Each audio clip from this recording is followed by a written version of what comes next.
If I carry it easily doesn't mean that it is easy. इसका मतलब यूं हुआ कि अगर मैंने इसे आसानी से उठाया है या उठाए रखा है, इसका मतलब ये नहीं है कि ये बोझ बहुत हल्का है। ये कह रहे थे जॉन मैकेंजी। दरअसल वो अभी एक रिलीजियस फंक्शन में आए हुए थे जहां उनको स्पीच देनी थी। इनकी उम्र तकरीबन 32 ईयर्स 32 साल की थी और इस वक्त वो उस रिलीजियस प्लेस पर इसलिए स्पीच दे रहे थे क्योंकि वहां के वो एक ऑनररी प्रेसिडेंट की तरह से काम कर रहे थे। वे रहा करते थे जस्पर नाम की जगह पर। यह 1960 की बात है, 1960s की। जस्पर एक अल्बर्टा प्रोविंस का, जो कनाडा का प्रोविंस है, उसका एक हिस्सा है। यहाँ पर एक ये एरिस्टोक्रेटिक फैमिली में रहते थे, जो कि जिसको हम कहते हैं कि एक शाही घराना। ये जगह अपने स्कीइंग के लिए फेमस है। जो आपने देखा होगा बर्फ में लोग ऐसे फिसलते हुए जाते कुछ वो पहन के वगैरह, उसको स्कीइंग कहते हैं। और वहां पर वो उसके चैंपियन भी माने जाते थे। मगर ये उनका इकलौता एक डेसिग्नेशन नहीं था, उन पर और भी बहुत सारी जिम्मेदारियां थी। एक तो अभी आपको बताया जा चुका है कि वो एक रिलीजियस इंस्टीट्यूशन के प्रेसिडेंट थे। इसके अलावा वो एक पुलिस डिपार्टमेंट के एडवाइजर की तरह से भी काम करते थे। और फिर इन सब के अलावा अपने फैमिली के हेड भी थे, सिर्फ 32 साल की उम्र में। ऐसे क्यों? अब इसको हम थोड़ा पीछे जाकर देखते हैं। इनके फैमिली में इनकी माँ थी मार्था, इनके 2 भाई थे रेनॉल्ड और जैकरी। इनके फादर जोनाथन की इनकी हाल ही में मौत हुई थी। इन्होंने 2 शादियां की थी। तो जब उनकी पहली शादी हुई तो उनके जो बेटे थे वो जॉन मैकेंजी खुद थे, और फिर बाद में जब उन्होंने मार्था से शादी की तो उनके 2 बेटे हुए रोनाल्ड और जैकरी। अब उन्होंने 2 शादियां क्यों की, इसको जानने के लिए आपको और भी थोड़ा पीछे जाना पड़ेगा। दरअसल जॉन का जो फैमिली था वो एरिस्टोक्रेटिक फैमिली था, लेकिन इस फैमिली को एक तरह का कर्ज यानी कि श्राप भी मिला हुआ था। दरअसल हुआ यह था कि इनके फैमिली में इनके दादाजी यानी कि ग्रैंडफादर, इनके फादर यानी कि जोनाथन, ये सारे के सारे ही स्कीइंग के चैंपियन रहे थे। मगर जैसा कहा जाता है कि अच्छा तैराक, अच्छा स्विमर ही पानी में डूब के मरता है, वही बात उनके साथ भी हुई थी। अब जाहिर सी बात है कि अगर वो जस्पर जैसी जगह पे रहते हैं तो ये जगह जो थी ये स्कीइंग के लिए फेमस मानी जाती है। इसके चारों तरफ बर्फ की पहाड़ियां हैं, लंबे लंबे मैदान है, आसपास का जो एनवायरनमेंट है उसमें अक्सर बर्फ पड़ते रहती है, और साल में तकरीबन 8 महीने के आसपास वो हर जगह बर्फ से घिरी हुई होती है। और फिर यहाँ पर दुनिया भर के लोग स्कीइंग के लिए आते हैं, तो ये लोग भी जाया करते थे। जब इनके दादाजी ऐसे स्कीइंग को गए, मौसम बिगड़ गया, उनकी मौत हो गई बर्फ में दब के, उनकी डेड बॉडी नहीं मिली। अब ये कोई अचरज की बात नहीं है, क्योंकि कनाडा के जो इसके पहले प्राइम मिनिस्टर रहे थे जस्टिन ट्रूडो, उनके भाई की मौत भी ऐसे ही हुई थी। स्कीइंग के लिए गए थे और फिर बाद में बर्फ में दब के मर गए, और आज तक की उनकी डेड बॉडी नहीं मिली है। तो ऐसी बातें होना स्कीइंग के लोगों के साथ में, खास करके इस एरिया में, ये मामूली सी बात है। और हाल ही में तकरीबन कुछ 2 महीने पहले इनके फादर की मौत भी इसी तरह से हुई थी, जोनाथन, जो कि स्कीइंग के लिए गए और बर्फ में डूब के उनकी मौत हो गई थी। खैर, यहाँ बात चल रही है इनके फादर की शादी के बारे में। तो इनकी माँ की जब मौत हुई थी, जिसका नाम की शिरली था, तो उसकी मौत के बाद में कुछ घर के लोगों ने इनको प्रेशराइज किया, इनके फादर को, और तब इनके फादर ने शादी कर ली, और उसका नतीजा निकला कि उनके 2 बेटे और हुए, रोनाल्ड और जैकरी। अब यहाँ पर गड़बड़ी ऐसी थी कि माँ जो थी वो सौतेली थी, उम्र में कम थी, उसके अपने ख्वाब थे, टाइपिकल विलन नहीं थी। लेकिन एक बात जाहिर थी उसके सामने में कि आगे चलकर जो इनके वारिस बनेंगे इनके खानदान के हिसाब से, वो जॉन ही बनेंगे। तो उसके दिमाग में एक तरह से इनके लिए कड़वाहट भर गई थी, और उसका बर्ताव भी इनके सामने में उसी तरह से रहा करता था। धीरे धीरे इनको निगलेक्ट करने लगी, फैमिली डिस्टर्ब होने लगी। तब कुछ वेल विशर्स ने जोनाथन को समझाया कि देखिए साहब, इस तरह से काम नहीं चलेगा, जॉन की ज़िंदगी ख़राब हो जाएगी, तुम्हारी अपनी फैमिली लाइफ ख़राब हो जाएगी। तब उन्होंने ये किया कि एक उनकी गवर्नेंस थी सुलेवान, जो कि उनके यहाँ काफ़ी अरसे से काम कर रही थी, जॉन की जिम्मेदारी उनको दे दी। जॉन की जिम्मेदारी उन्होंने बड़ी अच्छी तरह से निभाई। वो अनमैरिड थी, मिडल एज थी, और काफ़ी लंबे अरसे से वहाँ पर काम कर रही थी। अब आगे चल के ऐसा भी हुआ कि बीच में, मतलब जॉन के पैदा होने के थोड़ा पहले कुछ पीरियड के लिए वो इस काम को छोड़कर चली भी गई थी, तकरीबन 1 साल के लिए। लेकिन बाद में फिर उसको जो फादर थे जोनाथन, उन्होंने समझा बुझाकर काम पर वापस ला लिया था, वो काम करने लग गई थी। ये तो उनकी बात हो गई। लेकिन जोनाथन की अपनी वाइफ जो थी पहली, शिरली, जिसकी मौत हुई थी, उसकी मौत जॉन की डिलीवरी के वक्त ही हुई थी। कहा गया था कि जस्पर जिस जगह पे रहते हैं वहां पर हॉस्पिटल की इतनी अच्छी अरेंजमेंट नहीं है, तो उसको कहीं और ले जाया गया था। बेबी को तो उसने डिलीवर कर दिया, उसके बाद में उसकी मौत हो गई। और बस यही वजह थी कि फिर जोनाथन साहब को कैसे भी करके उसको वहां से वापस मंगवाना पड़ा। सुलेवान को उसके छुट्टियां तो थी, वो जॉब छोड़ ही चुकी थी, तो उसको वापस बुलवाना पड़ा और फिर तब से उसने जॉन की जिम्मेदारी को संभाल लिया। अब यहां पर एक बात यह थी कि जॉन पर हमेशा इस बात का ब्लॉट लगा रहा कि उसकी वजह से उसकी मां की मौत हुई है, उसको दुनिया में लाने की वजह से। तो जॉन उस बोझ को कैरी करते चले आ रहे थे और इसलिए जॉन बचपन से ये कहा करते थे कि if I carry it easily doesn't mean that it was easy. अगर मैंने इस बोझ को उठाया है तो इसका यह मतलब नहीं है कि आसान है। और अब हाल ही में जब ये हुआ कि जोनाथन की जब मौत हुई, उनके फादर की, जब जॉन सिर्फ 32 साल के थे और उनको उनके फादर की तरह से ही उस रिलीजियस इंस्टीट्यूशन का प्रेसिडेंट डेसिग्नेटेड कर दिया गया और फिर पुलिस डिपार्टमेंट के साथ में वो एडवाइजर की तरह से भी काम करने लगे, तो दोनों ही जगह पर जब कभी उनसे कुछ स्पीच देने के लिए कहा जाता, शुरुआत वो ऐसे ही करते। खैर बाद में जब उनसे पूछा जाता कि भाई आप इस बोझ को ऐसे उठा कैसे लेते हैं, तो उन्होंने कहा देखिए साहब, कोई भी इंसान जब किसी चीज में भरोसा करता है तो उसके लिए कुछ भी करने को तैयार रहता है। मेरे साथ दोनों बातें हैं। एक तो मैं कानून में भरोसा करता हूं, मैं ये मान के चलता हूं कि आदमी कितना भी शातिर मुजरिम क्यों ना हो, कानून के जद से बच नहीं सकता, और इसीलिए मैं यहां पर इनके एडवाइजर की तरह से काम करता हूं क्योंकि कानून में मेरा भरोसा है। उसी तरह से रिलीजन में भी मेरा भरोसा है। मैं मान के चलता हूं कि इंसान दुनिया की नजरों से बच जाए, गॉड की नजरों से नहीं बचता। रिलीजन कभी भी आपके साथ में नाइंसाफी नहीं होने देता और इसीलिए मैं रिलीजियस बातों को भी मानकर इन काम को पूरा किया करता हूं। खैर अब यहां पर कुछ ऐसे था कि जब उनके फादर जोनाथन ने मार्था से शादी कर ली तो उसकी एक वजह यह भी थी कि उनके कुछ बिजनेस पार्टनर्स वगैरह थे, उन्होंने उन पर दबाव डाला था कि मार्था के फादर एक अच्छी पोजीशन पे है और आपको ये शादी अगर ऐसे ना सही रोमांटिक वजह से तो एक बिजनेस के लिहाज से भी करना चाहिए, क्योंकि भाई आप पे सारे शहर की जिम्मेदारी है। आप एडवाइजर्स की तरफ से काम तो करते ही हैं पुलिस और रिलीजियस लोगों के साथ में, लेकिन साथ साथ यहाँ के मेयर को जो आप फाइनेंशियल एडवाइस देते हैं, जो फंडिंग वगैरह करते हैं, तो ये सब भी आपको करनी पड़ती है। आप इस तरह से अगर वाइफ के गम में डूबे रहेंगे, काम कैसे चलेगा। तो खैर उन्होंने इस तरह से फिर उस शादी को कर लिया था। लेकिन उसके बाद में एक तो मार्था के बारे में आपने सुन लिया, स्टेप मदर, क्यों किस तरह से बर्ताव करती थी जॉन के साथ में। लेकिन जब उसके दोनों सौतेले भाई बड़े होने लगे तो उनके बारे में भी धीरे धीरे करके वो डिफरेंसेस समझ में आने लगे।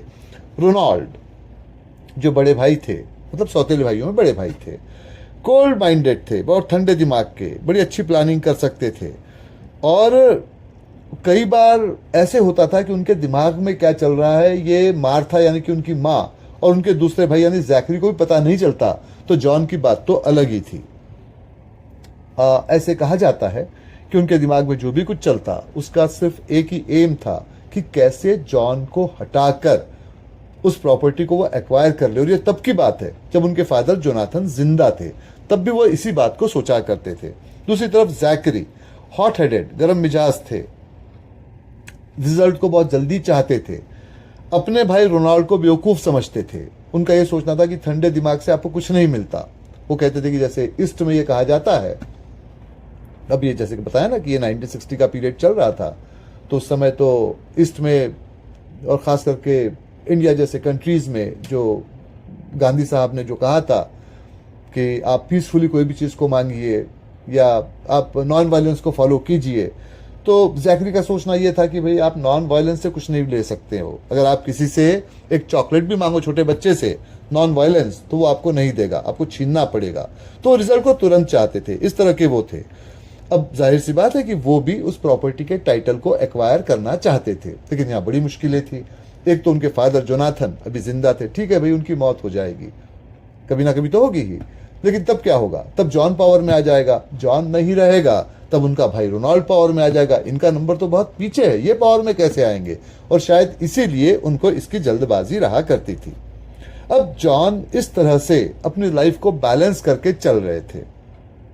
एक तरफ तो वो माँ की मौत का बोझ उठा रहे थे, दूसरी तरफ वो अपनी सौतेली माँ को सहन कर रहे थे, ये दोनों भाइयों को सहन कर रहे थे, और इस तरह से उनका काम चल रहा था। अब देखिए, इसमें जैसे कि वो स्कीइंग के चैंपियन थे, तो इसमें भी काफ़ी रिस्क होता है। जैसे कि आपसे मैंने पहले ही कहा कि जब तूफान वगैरह आ जाए तो मौत तो हो जाया करती है, और इसी में उनके फादर की भी मौत हुई थी। दरअसल हुआ ऐसे था कि जॉन उस वक्त घर पर नहीं थे। इनके पास में 2 विला थी। एक विला तो इनकी खुद की मैकेंजी विला थी, जहां पर ये सारे लोग रहा करते। एक जो थी वो स्कीइंग विला थी, जो जैस्पर से बहुत बाहर थी। यहाँ इसलिए जाया करते थे वो कि वहां से स्कीइंग के एरियाज वगैरह पास में पड़ते, तो वहां वो जाते, वहां से स्कीइंग करते और लौट के आते। तो जॉन ऐसे ही वहां स्कीइंग के लिए गए थे। स्कीइंग विला में, जो उनके इस विला से, मैकेंजी विला से तकरीबन कुछ 4 या 5 किलोमीटर की दूरी पर थी। कुछ उनको बुखार की तरह से कुछ आ गया, तो उसी विला में वो रुक गए। इस बीच में इनके फादर कहीं स्कीइंग करने के लिए गए, उनकी मौत हो गई, और फिर उनकी डेड बॉडी भी नहीं मिली, जैसे कि उनके ग्रैंडफादर की नहीं मिली थी। तो इससे बड़ी परेशानी हुई। तो फिर उनके जो लॉयर थे, सॉलिसिटर, उसने कहा कि देखिए भाई, जब अगर आपके फादर किसी तरह से वापस आ जाते हैं, मिल जाते हैं, कहीं गुमशुदा हो गए हैं, तो बात और है, लेकिन चांसेस तो इसी बात के उनकी मौत हो गई, डेड बॉडी नहीं मिली, तो आपको ये सारी जिम्मेदारियों को उठाना पड़ेगा। और वो जिम्मेदारियां उनके ऊपर उसके बाद में आ गई थी। अब जॉन इस जिम्मेदारियों को लेकर बड़े परेशान हो गए। यहाँ पर ऐसे भी था कि जो पुलिस कैप्टन थे डोनाल्ड, वो उनके फादर के बड़े अच्छे दोस्त थे। तो उन्होंने जॉन को समझाया कि देखो जॉन, एक तो तुम नौसिखिए हो, तुमको ये सब सीखने का मौका नहीं मिला। दूसरा, मैं तुमको बचपन से देखता आ रहा हूँ, तुम बड़े ही ठंडे दिमाग के हो। तुम ये मान के चलते हो कि जिंदगी जैसे फ्लो में चलती है, चलने देना चाहिए। अब तक के ठीक था, तुम्हारे ऊपर तुम्हारे फादर का कवर था, काम इस तरह से चल रहा था। आगे से काम इस तरह से नहीं चलेगा, क्योंकि कई बार तुमको कड़े डिसीजंस लेने पड़ते हैं। भाई आगे तुमको अपने स्टाफ को मैनेज करना है, अपने लोगों को मैनेज करना है। तो जब डिसीजन लोगे कड़े, तो उसके लिए तुमको उस तरह से सोचना भी पड़ेगा। तो अब जैसे कि तुम्हारा ये जो फाउलर सिक्योरिटी पर्सनल है, ये कई बार शराब के नशे में धुत रहता है। देखो भाई, जिस दिन तुम्हारे फादर की मौत हुई तो उसका बयान क्या था कि तुम्हारे फादर बाहर से आए, अपना जो उनका जैकेट था फेमस लाल रंग का पहनकर कुछ देर अंदर रहे, वापस फिर जैकेट पहन के निकल गए, और फिर स्कीइंग के वो सामान को भी ले गए अपने साथ में। इस बेवकूफ़ ने ये नहीं किया कि उनको रोकने की कोशिश की, उनसे नहीं पूछा। ये एक एग्जाम्पल हो गया। इस तरह की और कई सारी बातें आ जाती हैं। तो तुमने उसको नौकरी से नहीं निकाला, अभी भी नौकरी पे रखे हो। तुम्हारा कहना है कि भाई बहुत दिन से हमारे यहाँ काम कर रहा है, उसकी उम्र भी अब तकरीबन कुछ 60 साल के आसपास होने वाली है, इस उम्र में कहाँ नौकरी मिलेगी। ठीक है, मैं समझ सकता हूँ, फाउलर के लिए तुम्हारे दिमाग में इस तरह की बातें आई हैं, क्योंकि तुम्हारा सिक्योरिटी पर्सनल है, काफ़ी वक्त से काम कर रहा है, तुम्हारा वफादार भी है। लेकिन इस तरह से प्रॉपर्टी की तुम देखभाल नहीं कर पाओगे, तो तुम्हें किसी को यहाँ पर हायर करने की ज़रूरत पड़ेगी।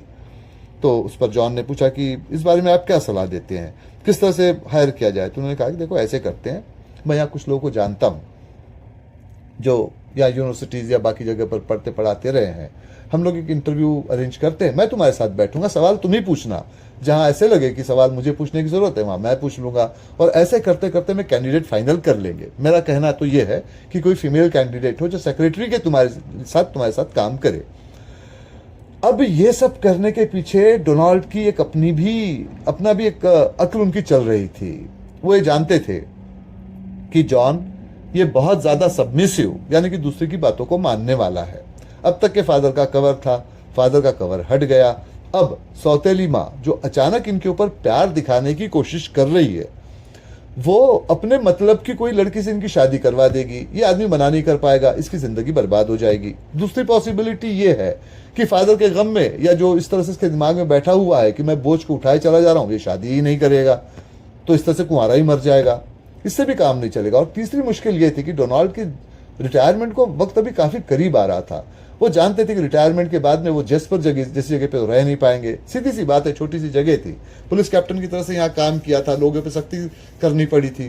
भाई जो लोगों पे सख्ती की है, जिनको सजा दिलवाई है, वही लोग बाद में उनका मजाक उड़ाएंगे, उनको परेशान करेंगे।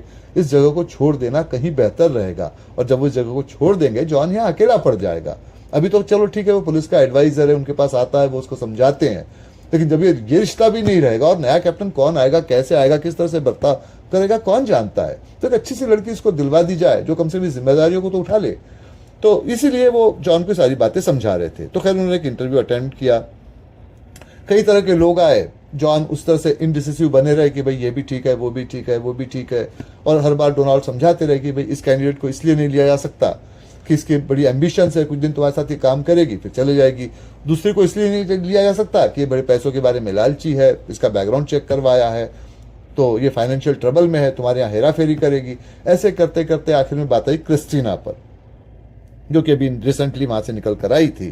तो जॉन और डोनाल्ड ने उससे सारे सवाल पूछे, और जब उनको लगा कि क्रिस्टीना बड़ी प्रैक्टिकल सी लड़की है, सारे कामों को कर सकती है, और फिर सबसे बढ़कर बात यह है कि वो जॉन में कुछ इंटरेस्टेड भी थी, क्योंकि जब वो बैठी थी उस इंटरव्यू के अंदर तो डोनाल्ड ने साफ महसूस किया कि वो सिर्फ नौकरी के उम्मीद से वहां नहीं आई है। वो जिस तरह से जॉन को वो देख रही है उसके आंखों में एक प्यार तो आप नहीं कह सकते, एक चाहत जैसी चीज है। तो उनको लगा कि भाई जो पैसों के लिए काम न करे, चाहत के लिए काम करे, वो ईमानदार तो रहेगा ही। तो उन्होंने अपनी तरफ से उसको अप्रूव कर दिया और फैसला जॉन पे छोड़ दिया। अब जॉन तो वैसे ही हैरान थे, उनको सारे ही ठीक लगे, तो उन्होंने उनकी बात मान ली कैप्टन की, और क्रिस्टीना को इस तरह से अपॉइंट कर दिया। जब क्रिस्टीना को अपॉइंट कर दिया तो फिर डोनाल्ड ने क्रिस्टीना को समझाया कि देखो भाई जॉन का रूटीन तुमको अरेंज करना है ठीक तरह से, ये पहली बात। दूसरी बात है इसके फाइनेंसेस को तुमको मैनेज करना पड़ेगा। ये ना हो कि ये कोई इमोशनल डिसीजन ले ले और फिर वो रिलीजियस प्लेसेस से उनको ज़्यादा पैसा दे दे, या जो उसका स्टाफ है उनकी सैलरी अचानक ही बढ़ा दे। तो ये सब तुमको रोकना पड़ेगा। इसके फादर इस काम को कर लिया करते थे, ये अभी नौसिखिया है, ये सब कामों में इसको होशियार रखना पड़ेगा। और तीसरी बात यह है कि जब भी जहां भी कभी ये जाएगा इसको तुमको एस्कॉर्ट करना पड़ेगा। बाद में उन्होंने ये भी कह दिया कि देखो ऐसा है कि इसके जो दुश्मन है वो घर के बाहर कम, घर के अंदर ही ज़्यादा है। उन्होंने इनडायरेक्टली जो सौतेली माँ और दो भाई थे उनकी तरफ इंडिकेशन दे दिया। तो उन्होंने कहा कि देखो इस तरह का मामला है, इन लोगों पर मैं नज़र रखूंगा, रिपोर्टिंग जो रहेगी वो तुम्हारे सामने ही मैं जॉन को दूंगा। अब ये फैसला तुमको जॉन के साथ में मिलकर खुद लेना है कि किस काम को किस तरह से करना है। तो ये मैं फैसला तुम्हारे ऊपर मैं छोड़ता हूँ। क्रिस्टीना ने उसके लिए हाँ कह दिया। कुछ ऐसा निकला। और एक दिन फिर डोनाल्ड ने जॉन से कहा कि देखो जॉन, मैंने तुम्हारे दोनों भाइयों के बारे में इंफॉर्मेशन निकाली है। हालांकि तुम्हारे फादर की मौत को अभी 2 महीने भी पूरी तरह से नहीं हुए हैं, लेकिन तुम्हारा बड़ा भाई रोनाल्ड, ये तुम्हारा जो सॉलिसिटर था सालाजार, उससे मिला था। मैंने सालाजार से बातचीत की है। सालाजार ने तुम्हारे फादर के कहने पे विल बनाई थी। उस विल में उसने तुम्ही को नॉमिनेट किया है अपना सक्सेसर, जानशी, उत्तराधिकारी। सारे पावर तुम्हारे पास रहेंगे और तुम फिर अपने मर्जी से जो दोनों ये तीनों माँ बेटे हैं इनको फंडिंग दोगे, अपने स्टाफ के सारे काम को तुम ही संभालोगे। इसके अलावा तुम्हारे फादर के जो टाइटल्स हैं, adviser to police and president of that religious place, वो सारे कुछ तुमको ही मिलेंगे। वहां तुम जाओगे, सारी जिम्मेदारियां तुम ही उठाओगे।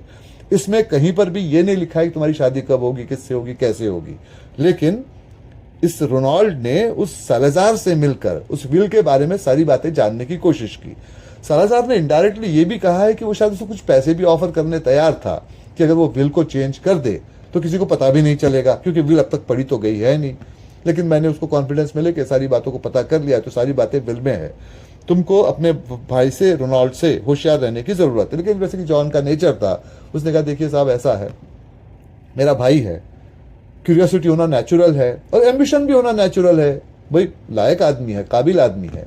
अगर वो सालाजार से मिलता है, जरूरी नहीं कि मेरे खिलाफ वो प्लॉटिंग कर रहा होगा। उन्होंने कहा ठीक है जॉन, ये बात समझ में आती है। अब दूसरे भाई के बारे में सुन लो, जैकरी। ये जाके कैटिज से मिला है। कैटिज ये यहाँ पर पहले पुराना क्रिमिनल था, यूएस गया। मैंने इसके बारे में काफी कुछ सुना है कि वहां इसने काफी बखेड़े किए। ये कॉन्ट्रैक्ट किलिंग वगैरह के काम भी किया करता था कि पैसे वगैरह ले ले और किसी को मरवा दे, प्रूफ नहीं मिले। जब लगा कि ये फंसने वाला होगा तो वहां से भागकर ये यहाँ आ गया। मजे की बात यह कि जो इसके लिए 2-3 लोग काम करते रहे होंगे कॉन्ट्रैक्ट किलिंग के, वो किसी ना किसी सिचुएशन में मारे गए, कभी कभी तो पुलिस के हाथ से भी मारे गए। तो अब देखो भाई, कैनेडियन पुलिस और यूएस पुलिस में तो काफी फर्क होता है, तुम भी जानते हो। तो इस बात पे भी शक किया जा सकता है कि शायद इसने वहां पर पैसे देके सारा कुछ स्टेज करवाया होगा। कुल मिला के जो बॉटम लाइन है वो ये कि कैटिज ये बड़ा खतरनाक आदमी है। एक्स क्रिमिनल कभी रहा होगा, लेकिन अब भी उतना ही ये खतरनाक है। और उसको तुम्हारा भाई जैकरी मिलने के लिए गया था। वो कहता है कि अब ये यहाँ पर एक अच्छी जिंदगी बिता रहा है, तो कुछ वो नया बिजनेस वगैरह खोलने के चक्कर में और जैकरी के साथ पार्टनरशिप करना चाहता है, ये वजह बता रहा है। कहीं ये तो नहीं है कि तुम्हारे खिलाफ ही वो साजिश कर रहा हो। तो मैं ये चाहता हूँ कि इसके ऊपर नजर रखी जाए और तुम भी इससे होशियार रहो, जैकरी की सारी बातें नहीं माना करो। तो उस पर जॉन हंसे, उन्होंने कहा आप भी बहुत दूर का सोच लेते कैप्टन साहब। ठीक है कि वो जाके मिला होगा उस कैटिस से, लेकिन कैटिस तो बाद में आके मुझसे भी मिला था और उसने इस तरह से प्रपोजल भी रखा था कि भाई फलानी जगह पे वो इन्वेस्ट करना चाहता है कुछ स्कीइंग वगैरह के मामले में, तो हमसे मदद चाहता है और उसका इंचार्ज वो जैकरी को बना लेगा।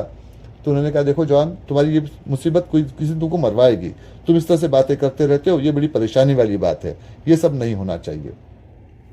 खैर जॉन ने उनकी बात को सुन लिया, हंसी में उड़ा दिया। अब ऐसे में एक गड़बड़ी और भी हो गई। सुलेमान, जिसने कि जॉन को अब तक के पाल पोस के बड़ा किया था, जिसकी उम्र तकरीबन कुछ 50 साल के आसपास थी, उनकी गवर्नेंस थी। बचपन में माँ की तरह से उसने जॉन की देखभाल की थी। जॉन की आज जो भी कुछ अच्छी आदतें थी वो सब उसी गवर्नेंस के वजह से थी। उस गवर्नेंस ने जॉन की वजह से कभी शादी नहीं की थी कि उसका प्यार अनडिवाइडेड रहे, और बदले में जॉन ने भी उस गवर्नेंस को हमेशा माँ का दर्जा दिया था, नौकरानी की तरह से कभी बर्ताव नहीं करता। हालांकि सुलेमान ने इसका नाजायज फायदा कभी नहीं उठाया। वो सर्वेंट क्वार्टर में रहती, जॉन से आके मिलती, उसके खाने पीने का खुद ख्याल रखती, उसके कपड़े लत्तों का खुद ख्याल रखती, और जिस तरह से जॉन के अंदर में क्रिस्टीना, जो उसकी अपनी सेक्रेटरी, इंटरेस्ट ले रही थी, तो जॉन को बातों बातों में समझाया भी करती कि देखो भाई कमिश्नर साहब, कैप्टन साहब ने एक अच्छी सी लड़की ढूंढकर तुम्हारे लिए लाई है, तो प्यार तो धीरे धीरे करके ही होता है। लड़की की आंखों में मैं भी प्यार देखा करती हूँ, अगर बात आगे बढ़ सकती है तो बढ़ा लो। भाई मैं माँ होने के ध्यान से तुमसे कह रही हूँ। अब कोई और ये बात कहता तो जॉन उसको मजाक में उड़ा देते, लेकिन सुलेमान जब इस बात को कह रही थी तो जॉन उस बात को सीरियसली लिया करते। लेकिन इस कहानी में और पेंच भी था। मार्था जब शादी होकर यहाँ पर आई थी तभी से वो सुलेमान को पसंद नहीं करती थी। इसके पहले उसने सुलेमान को हटाने की 2-3 बार कोशिश की थी। पहली बार तो उसने जब उसके हस्बैंड जिंदा थे जोनाथन, तो उनको समझाया था कि भाई इसकी आप कोई जरूरत नहीं, जॉन बड़ा हो गया, इसको चलता कर दो। लेकिन जोनाथन इस बात को समझते थे, जॉन भले ही बड़ा हो रहा है, उसको मदद की जरूरत है, अब ब्रिंगिंग की जरूरत है, सपोर्ट की जरूरत है। मार्था तो ख्याल देती है नहीं, तो उन्होंने सुलेमान को वैसे ही रखा। फिर उसने 1-2 बार कुछ जोनाथन साहब से ये कहकर कि छोटी मोटी चोरियां इसने की है या इस तरह का कुछ काम किया, ऐसे कुछ इल्जाम उस पर लगाए, तो जोनाथन साहब ने साफ ही इस बात से इनकार कर दिया। उसने कहा कि सुलेमान इस तरह के काम नहीं करती और इस तरह के इल्जाम लगाकर तुम अपने आप को मेरी नजरों से गिरा रही हो। इस बात को मैं पब्लिक कभी नहीं करूंगा, लोगों के सामने कभी नहीं बताऊंगा कि तुमने क्या इल्जाम लगाए हैं, लेकिन आगे से इस बात का ख्याल रहे कि सुलेमान पर इस तरह के चार्जेस कभी न लगाए जाए। मार्था ने कुछ वक्त तक के अपने आप को रोके रखा था, क्योंकि अब वो जोनाथन साहब के होते सुलेमान के खिलाफ तो कुछ कर नहीं सकती थी। अब जब जोनाथन की मौत हो गई तो उसने उसी तरह से फिर से सुलेमान पे चार्जेस लगाने शुरू किए कि अपने मतलब के लिए जॉन को भड़काती है, बहकाती है, बहुत कुछ करती है। एक दिन ऐसे ही वो कुछ जॉन से कह रही थी और उधर से सुलेमान आ गई। आते आते वो जस्ट छुप के नहीं समझ रही थी, दरवाजे से वो आ ही रही थी, उसके कानों में ये बात पड़ी। अब वो लेडी थोड़ी सी सेंसिटिव भी थी, नेचुरली रहेगी भी। उसकी लाइफ वन पोलर चल रही है, पूरी तरह से जॉन को अपने आप में सेंटर में रख के वो काम को किए जा रही है। अब उस पर ऐसे इल्जाम लगाए जा रहे हैं। उसको काफी हेल्थ का इश्यू आ गया, उसका ब्लड प्रेशर बढ़ गया, उसकी तबीयत खराब हुई। तो जॉन ने क्रिस्टीना से कहा कि देखो क्रिस्टीना, एक काम करो, मेरा साथ छोड़ो, क्योंकि मुझे तो अभी कहीं बाहर जाना है और तुम हर जगह मेरे साथ आना चाहती हो, तो यहाँ पर रह जाओ, सुलेमान का ख्याल रखो और ये बात का ख्याल रखो कि इसको ठीक से मेडिकल एड मिले, इसकी तबीयत ठीक हो जाए, और उसके बाद में ही तुमने मुझे आके ज्वाइन करना है। खैर क्रिस्टीना ने पहले जॉन को समझाने की कोशिश की कि काम तो और लोग भी कर सकते हैं, एक नर्स को हायर कर लिया जाएगा, मैं वहां जाऊंगी। तब जॉन ने उसको समझा के बताया कि देखो, मैंने कैप्टन साहब की बात को मजाक में उड़ा दिया था, मेरे भाई या सौतेली माँ किस तरह की चालें चलते हैं, लेकिन सुलेमान के बारे में इस तरह से मैं ये सब बातें नहीं करना चाहता हूँ। तो मैं ये चाहता हूँ कि तुम इस पर ख्याल रखो, इसकी सेहत का, और बाद में तुम आके मुझसे मिलो। तो उसने कहा ठीक है। अब उसने सुलेमान का ख्याल रखा। कुछ 2-3 दिन निकले, उसके बाद में जॉन आकर से मिले क्रिस्टीना से। तो क्रिस्टीना उनको थोड़ी सी डिस्टर्ब दिखाई पड़ रही थी। तो उन्होंने पूछा कि भाई क्या बात है, तुम इससे डिस्टर्ब क्यों हो? तो उसने कहा कि देखो भाई, सीधी सी बात है, मैं यहाँ काफ़ी अरसे से काम कर रही हूँ। अब जो तुम्हारे भाई है, तुम्हारी माँ है, जिस तरह की बातें वो करते हैं सुलेमान के बारे में, इससे उसको शौक लगा था। अब वो थोड़ी ठीक होने को आई है, लेकिन वो मेरे बारे में भी इस तरह से बातें करते हैं। खैर रोमांटिकली मैं तुम में इंटरेस्टेड हूँ, ये बात तो ठीक है, ये वो कह भी सकते हैं, लेकिन वो कहते हैं कि मेरे तुम्हारे साथ में कुछ नाजायज ताल्लुकात भी हैं, ये तो ठीक नहीं है, क्योंकि ये नौकरी मैं जिंदगी भर तो नहीं करते रहूंगी, या करती भी रहूंगी तो कभी मेरी मैरिड लाइफ भी होगी, उस पर इसका क्या असर पड़ेगा, इस तरह के रूमर्स का। तो मैंने सोच रहा है कि मैं रिजाइन करके चली जाऊंगी। अब जॉन को तो एक आदत थी इस तरह से इन मामलों को हैंडल करने की, तो उन्होंने कहा ठीक है चली जाना, लेकिन फिलहाल के लिए रुको। हम ऐसे करते हैं कि मैं स्कीइंग विला में जा रहा हूँ, वहाँ पर मेरा कुछ काम भी बचा हुआ है, हम वहाँ जाते हैं, वहाँ जाके बातचीत करते हैं। तो उसको लेकर वो वहाँ पर गए स्कीइंग विला में। अब ऐसा था कि जॉन ने अपने दिल की बात नहीं बताई थी, लेकिन क्रिस्टीना जिस तरह से उनसे बातचीत करती, जिस तरह से ख्याल रखती, जिस तरह से उसका काम करने का तरीका था, और जितने इनके वो क्लोज आ गई थी, उससे जॉन को उससे लगाव होने लग गया था। तो खैर जॉन वहाँ पर गए तो क्रिस्टीना ने कहा कि देखो जॉन, मैंने जो कहा था तुमसे वो इमोशंस में आके नहीं कहा था। फिर उसने अपने पेरेंट्स के बारे में बताया कि भाई उसके माँ और बाप इस तरह के थे, साथ साथ रहा करते थे, लेकिन बाद में उनका सेपरेशन हो गया, और जब वो बड़ी हुई तो दोनों इस देश को छोड़ के ही चले गए, उनका साथ नहीं मिला। लेकिन ऐसा इसलिए भी हुआ था कि उसका फादर का अफेयर किसी और से हो गया था, लेकिन आगे चल के उनको गिल्ट फील हुआ, तो उन्होंने माँ के सामने इस बात को बोल दिया। तो माँ ने कहा कि देखो तुमने अपने सर का बोझ उठाकर मेरे सर पे डाल दिया है, इस तरह से मैं जिंदगी भर साथ में नहीं रह सकती हूँ, तो मैं सेपरेट होना चाहती हूँ। और फिर उसके बाद में वो दोनों सेपरेट हो गए और यहाँ से चले गए। तो ये बात इस तरह से हो जाती है कि जब अपना बोझ आप उतार कर किसी और पे डाल देते हो तो उसके नतीजे कभी कभी अच्छे नहीं निकलते। तो जॉन मुस्कुराए, उन्होंने कहा कि मैं तुम्हारी बात समझता हूँ, तुमको ये बोझ उतारने की ज़रूरत नहीं है, हम बहुत जल्दी शादी कर लेंगे, तो तुमको इस तरह की ये बातें सुनने की ज़रूरत नहीं रहेगी। लेकिन फिर भी एक बात मेरे दिमाग में है जो मैं तुमसे कहना चाहता हूँ, वो ये, जैसे कि मैं कहता हूँ I carry the burden easily, मैंने इस बोझ को आसानी से उठाया है, doesn't mean that it was easy, इसका मतलब नहीं कि हल्का था, बस वही बात मेरे साथ में भी है। बोझ को मैं उठा रहा हूँ लेकिन मेरे लिए आसान नहीं है। दूसरी बात यह, जैसे कि तुम जानती हो, मैं दोनों बातों को मानता हूँ कि कानून कभी ना कभी गुनाहगार को पकड़ लेता है, ये बोझ भी मेरे सर पर है। और इसके अलावा फिर ये बात भी है कि जो मैं रिलीजियस बातों को मानता हूँ, तो उसमें मैं ये भी मानता हूँ कि आपके दिमाग में जब एक रिलीजन होता है, एक रिलीजन का इफेक्ट होता है, तो उसके सामने में आपको अपनी बात कन्फेस करनी होती है। अब चूंकि हम तुम शादी करने जा रहे हैं और तुम उस पर इतना भरोसा भी करती हो, तो मैं तुम्हारे सामने में कुछ बातों को कन्फेस करता हूँ।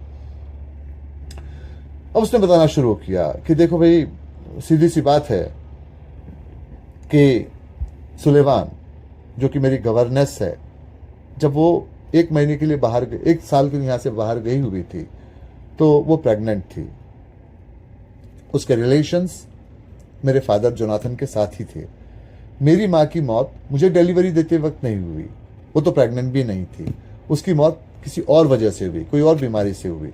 लेकिन अब सुलेमान को बच्चा हो चुका था, यानी कि मैं, और माँ की मौत हो चुकी थी। ये 2 तरह के नुकसान थे कि मेरे फादर जोनाथन, एक तो उनके पास में कोई सक्सेसर यानी कि उनका जानशी नहीं रहा होता, तो सारी प्रॉपर्टी गवर्नमेंट को चली जाती, और दूसरी मुसीबत ये थी कि मुझे एक जायज़ नाम दिलवाने की ज़रूरत थी, आखिर था तो मैं उनका बेटा ही, लेकिन सुलेमान से शादी तो हुई नहीं थी। तो उन्होंने सुलेमान को मनाया, ये कहानी को बना दिया गया कि मेरी माँ की मौत मेरी डिलीवरी के वक्त हो गई थी, लेकिन उसके बाद में इस तरह से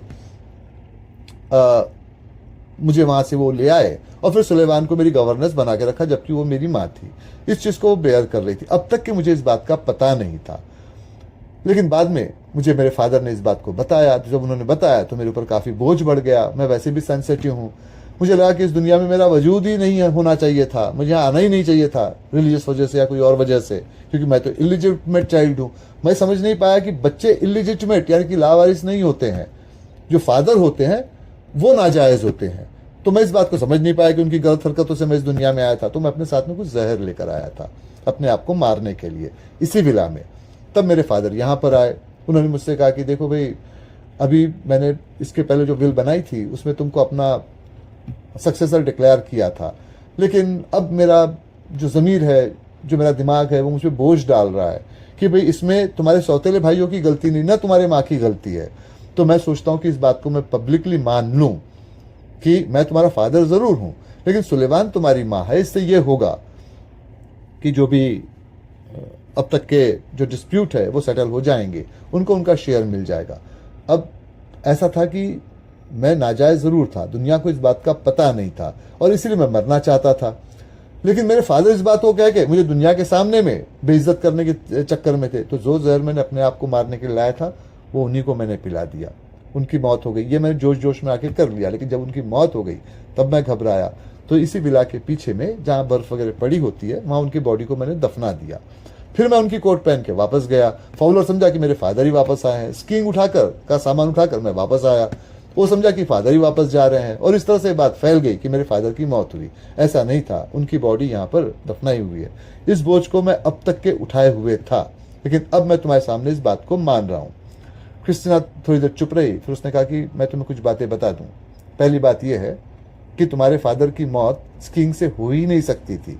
इस बात का पता कैप्टन को था, क्योंकि तुम्हारे फादर ने कुछ तकरीबन 2-1 घंटे पहले ही फोन करके कैप्टन को बताया था कि उनको कोल्ड यानी कि सर्दी है, अगर बर्फ में जाएंगे तो निमोनिया हो जाएगा, लेकिन तुमसे मिलना जरूरी था। तुमसे मिलने को आए थे, फिर वो लापता हो गए। शक था, लेकिन तुम्हारे ऊपर में किसी तरह से चार्जेस नहीं लगाए जा सकते थे, तो मुझे यहाँ पर प्लांट किया गया। क्योंकि मैं पुलिस में नई नई रिक्रूट हुई थी, तो मुझे जोनाथन ने कहा कि तुम्हें कोई जानता नहीं, इस काम को पूरा कर लो, ये काम हो जाएगा। तो मैं यहाँ पर आ गई। जब सुलेमान बीमार पड़ी और उसकी मैंने खिदमत की तुम्हारे कहने पर, तो उसी ने मुझे ये बात बता दिया था कि उसको लगा था मौत उसकी पास में मर जाएगी, रिलीजियस लेडी है, तो उसने मुझे बता दिया कि वो तुम्हारी माँ है। तो अब सवाल ये उठता था कि तुम्हारे फादर कोल्ड होने के वजह से स्कीइंग को जा नहीं सकते थे, उनकी मौत हो गई, ये तुम्हारी माँ थी, और तुम्हारे फादर आखिरी बार वहां तुमसे मिलने आए थे, उसके बाद उसको किसी ने नहीं देखा। शक तुम्हारे ऊपर हुआ। तो इस तरह से इस चीज को हम लोग इन्वेस्टिगेट करते रहे, और आज तुमने इस बोझ को उतार फेंकने के चक्कर में इस बात को मान लिया है। तो अब ये जो हमारे तुम्हारे बीच में जो बातचीत हो रही है, ये यहाँ से पुलिस स्टेशन में रिकॉर्ड हो रही है, क्योंकि मैंने यहाँ पे माइक्रोफोन और वो रिसीवर वगैरह लगाया हुआ है। मैं चाहकर भी इस बात को पलट नहीं सकती हूँ। जॉन थोड़ी देर खामोश रहे, मुस्कुराए। उन्होंने कहा चलो एक बात की तो खुशी है कि बोझ तो उतर गया, फिर भी मैं एक आखिरी बार स्कीइंग को जाना चाहता हूँ, द लास्ट स्कीइंग, क्योंकि मैं चैंपियन रहा हूँ। अगर मैं जेल जाऊंगा फिर स्कीइंग करने को नहीं मिलेगा। तो क्रिस्टिना ने कहा तुम ये नहीं कर सकते, तुम अब तो गिरफ्तार हो चुके हो। तो उसने कहा कि अभी मुझे गिरफ्तार किसने किया है, तुम यहाँ अकेली हो, और बात रिकॉर्ड हो रही है, और मैं यहाँ से भागकर जाऊंगा कहाँ भाई। जेस्पर तो वो पॉइंट है कि लौट के यहीं वापस आना पड़ता है। अब तक तो तुम यहाँ पुलिस को बुला भी चुकी होगी, वो आएगी तो मुझे यहीं लौट के आना पड़ेगा, तब मुझे पकड़ लेना। और उसके बाद में जॉन स्कीइंग करने के लिए चले गए। फिर जॉन कभी लौट के नहीं आए। हाँ, एक बात हुई कि जैसे उनके ग्रैंडफादर की डेड बॉडी नहीं मिली थी, ऐसा जॉन के साथ नहीं हुआ। उनकी डेड बॉडी मिली, लेकिन आखिर में उन्होंने उस बोझ को जो उनके सर के ऊपर में अब तक के था उतार फेंका था। तो ये था सारा किस्सा। आपके जो भी सवाल हो पूछे, उनके जवाब आपको देता हूं।